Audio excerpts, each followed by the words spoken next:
There is a stillness to Windsor at dawn that speaks louder than ceremony. Cold light gathers on the iron gates, the kind that softens the edges of a place built on permanence. It is here, behind these quiet boundaries, that Prince Andrew now lives a life far removed from the one he once embodied. A prince raised within the certainty of tradition now walks in the shadow of its distance. For decades, his public identity rested on visibility, engagements, uniforms, applause. Each formed a thread in a tapestry woven by duty and expectation. His role once felt immovable, anchored by position and the unwavering support of a monarch who valued loyalty as much as lineage. The structure around him appeared fixed, insulated from change. But the illusion of permanence rarely survives scrutiny. Over time, the world beyond palace walls shifted. The monarchy, once protected by deference and silence, faced a modern audience that demanded clarity. In that landscape, Andrew's public certainty thinned. His responsibilities contracted, and the corridors through which he once moved so freely became narrower in meaning.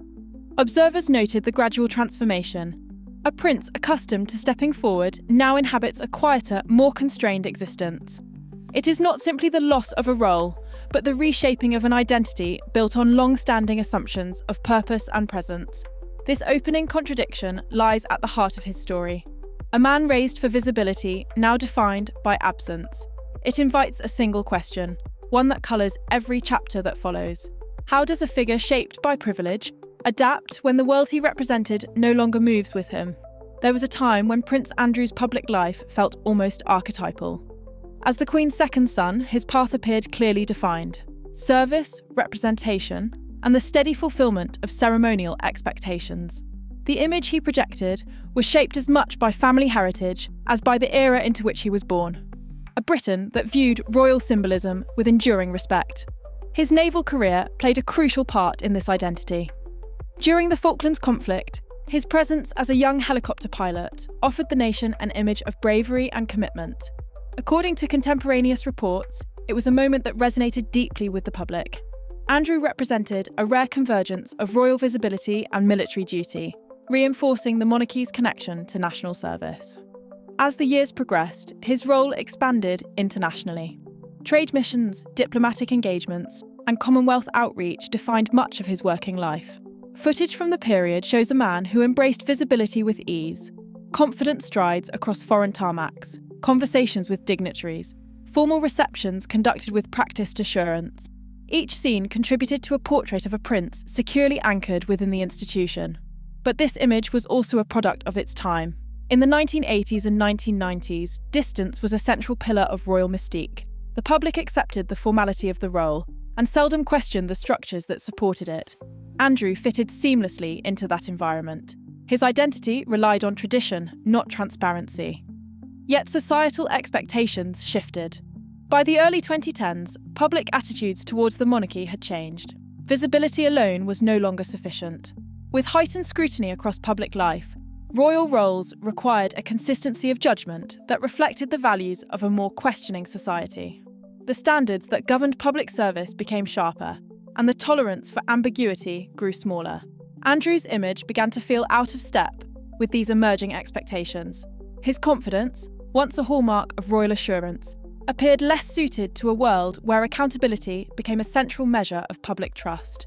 The foundations of his role, though still intact, were less certain. The royal landscape that had welcomed him so readily now required a different kind of presence, one aligned with the demands of a more transparent age. Looking back, the contrast is striking. The photographs, the engagements, the formal ceremonies, they belong to a chapter defined by a different cultural logic. And as the modern world reshaped its expectations, the distance between the image he once held and the realities of contemporary royal life became impossible to ignore. Before the wider public understood the scale of Andrew's challenges, there were already indications of strain. Reports over the years suggested an increasing reliance on private financial arrangements, support that blurred the boundaries between personal autonomy and the expectations placed upon a senior royal. While such arrangements were not unprecedented, the context of modern scrutiny made them more difficult to reconcile with the standards expected of public figures.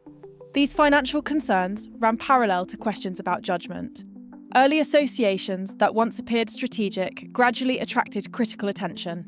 In an age when perception shapes reputation as powerfully as fact, The optics of certain relationships became a persistent source of tension. Observers noted the shift in tone. Favourable coverage gave way to cautious commentary and eventually to unease. Inside the institution, the adjustments began quietly. Fewer prominent engagements, reduced representation at major events. A presence that once carried confidence now appeared more contained. The monarchy's approach to internal management is subtle by design.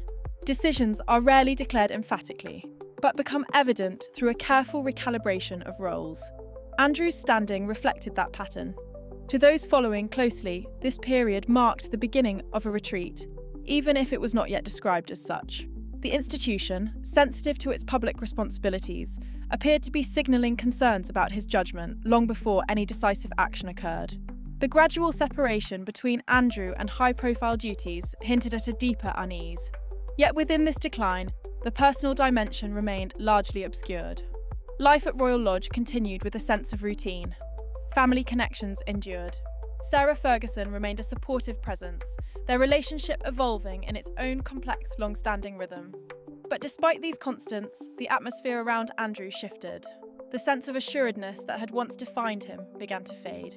This was not a sudden fall. It was a slow restructuring, a quiet recalibration of influence and relevance that unfolded over several years. The institution did not turn its back overnight. Instead, it stepped back incrementally, preparing, whether consciously or implicitly, for an inevitable reckoning. In hindsight, the signs were unmistakable. Headlines that once celebrated achievement became cautionary. Public confidence narrowed. And inside the palace, the subtle choreography of roles suggested a future in which Andrew's position would not remain as it had been. The hidden decline was exactly that, not a spectacle, but a gradual narrowing of space around a man whose life had once been shaped by expansive visibility. In public life, there are moments when the atmosphere shifts irreversibly. For Prince Andrew, that moment unfolded in a broadcast studio where he sought clarity, yet encountered an entirely different outcome. The interview, presented with calm precision, offered him a rare opportunity to articulate his position. But as the programme aired, the response diverged sharply from the intention behind it. Viewers across the country noted the dissonance between the seriousness of the matters discussed and the tone in which they were addressed. It was not anger that defined the reaction, but disbelief, a sense that the gravity of the situation had not been matched by the explanations offered. Commentators reflected on the conversation with measured restraint, yet their conclusions carried weight.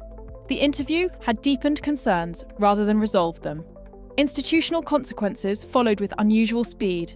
According to official statements issued in the days that followed, Andrew stepped back from public duties. Patronages paused, roles relinquished. What had been unfolding quietly for years suddenly crystallised into a moment of formal separation between Andrew and the public functions he once performed. Across the world, headlines intensified. International outlets amplified the story, and public debate broadened dramatically. The gradual erosion of reputation gave way to a decisive collapse of standing. Trust, already fragile, could no longer be upheld in the face of mounting scrutiny. Inside the monarchy, the response reflected necessity rather than sentiment. The institution, built on continuity and public confidence, acted to preserve its stability. The decisions were framed with customary restraint, but their implications were profound. Andrew's role as a working royal effectively ended. This turning point did more than alter his public duties. It redefined the trajectory of his life. The structures that had shaped his identity, visibility, responsibility, representation, were no longer available to him. What remained was a quieter reality, shaped not by ceremony but by consequence. In the aftermath of the broadcast, the contrast between past and present became stark. The prince who once moved comfortably through diplomatic halls now faced a life with sharply reduced horizons. The shift was not symbolic. It was structural, irreversible, and deeply personal. In the years that followed the turning point, Prince Andrew's world contracted in visible and invisible ways. Public duties were withdrawn, patronages reassigned, and his appearances at state occasions became selective and infrequent. What had once been a structured working life transformed into a largely private existence, defined by caution and routine. Royal Lodge, long his residence, became both sanctuary and enclosure. Its tree-lined avenues and secluded grounds offered privacy, yet also underscored the distance between Andrew and the wider life he once inhabited. Reports suggested that his days grew quieter, shaped by personal engagements rather than public commitments. Statements issued on his behalf became rare, measured, and brief. Within the royal family, adjustments reflected broader institutional priorities. Under King Charles III, the emphasis on a streamlined monarchy required clarity of representation. Figures whose presence risked overshadowing the institution's stability were positioned more cautiously. For Andrew, this meant a further withdrawal from visibility, not as a punishment, but as a pragmatic response to the pressures of modern public life. Throughout this period, Sarah Ferguson remained a significant presence. Their relationship, long acknowledged for its unconventional endurance, evolved into one of mutual reliance. Ferguson's own journey through public reinvention created a sense of shared understanding. She offered support not through grand gestures, but through constancy, providing a familial anchor during a period of diminished horizons. Their daughters, Princess Beatrice and Princess Eugenie, navigated this new reality with quiet dignity. They balanced public roles with personal loyalty, maintaining family cohesion while acknowledging the sensitivities surrounding their father. Their presence offered Andrew a form of stability, even as the world around him shifted beyond recognition. Isolation, in Andrew's case, was not defined by physical solitude alone. It reflected a narrowing of purpose. A life once organised around travel, engagements, and ceremonial function now moved at a slower pace. The echoes of past responsibilities lingered, but the roles themselves had disappeared.